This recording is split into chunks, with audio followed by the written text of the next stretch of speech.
Assalamualaikum. Tutup semua buku sejarah palsu yang pernah kalian baca.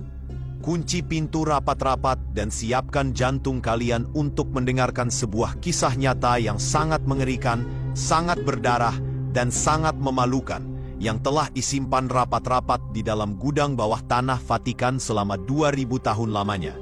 Kita tidak akan mengulang pembahasan tentang telur kelinci yang lucu atau sekadar asal-usul kata bahasa Inggris. Tidak. Hari ini kita akan menggali kuburan sejarah.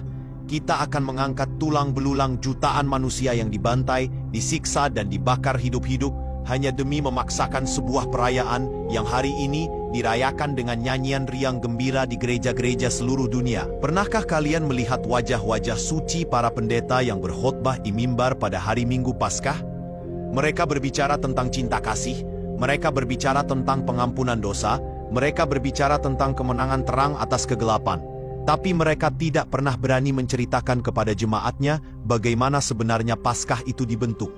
Mereka menyembunyikan fakta bahwa pondasi perayaan Paskah tidak dibangun di atas kasih sayang, melainkan dibangun di atas tumpukan mayat, kekuasaan politik kaisar pagan, dan kekelaman masa lalu yang lebih cocok disebut sebagai ritual pemujaan iblis daripada ajaran seorang nabi.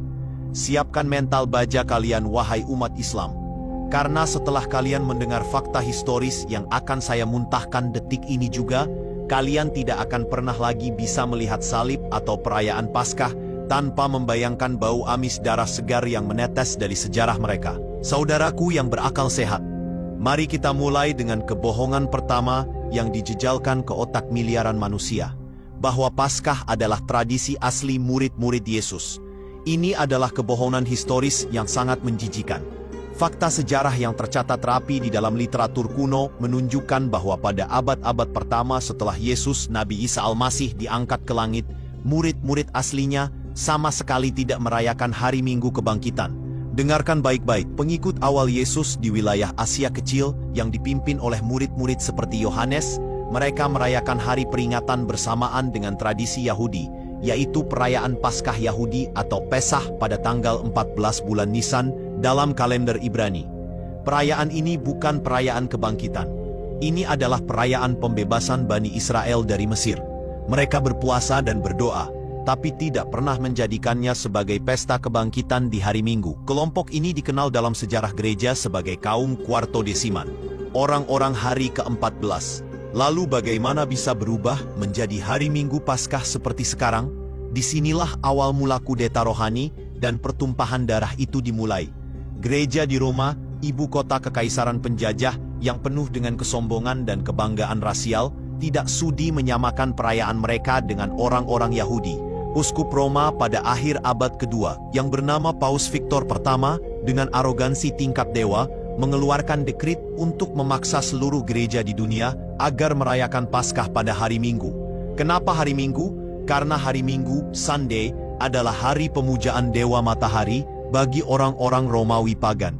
Ketika gereja-gereja di Asia yang masih memegang tradisi asli menolak perintah ini, apa yang dilakukan oleh Paus di Roma? Apakah dia menunjukkan cinta kasih Alkitabiah? Tidak. Paus Victor mengekskomunikasi, mengutuk dan membuang seluruh gereja di Asia dari keanggotaan Kristen. Inilah perpecahan besar pertama. Kebenaran ditendang keluar dan kebohongan politik Romawi mulai mengambil alih altar suci. Sejarah Paskah hari Minggu lahir dari rahim kesombongan rasial dan dominasi kekuasaan gereja barat atas gereja timur. Tapi skandal itu belum seberapa dibandingkan dengan apa yang terjadi pada tahun 325 Masehi.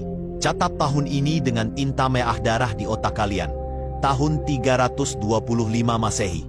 Konsili Nisea. Ini adalah tipik di mana agama Nabi Isa resmi dibunuh dan dikuburkan selamanya, digantikan oleh agama monster buatan Kekaisaran Romawi. Konsili ini dipanggil oleh Kaisar Konstantinus Agung. Siapa Konstantinus? Apakah dia seorang Kristen yang taat? Bohong besar. Konstantinus adalah seorang tiran berdarah dingin. Seorang politikus licik yang bahkan membunuh istri dan anak kandungnya sendiri demi kekuasaan. Dia adalah penganut setia kultus Dewa Matahari, Sol Invictus seumur hidupnya. Dia memanggil para uskup bukan untuk mencari kebenaran Tuhan, tapi untuk mencari kestabilan politik kerajaannya.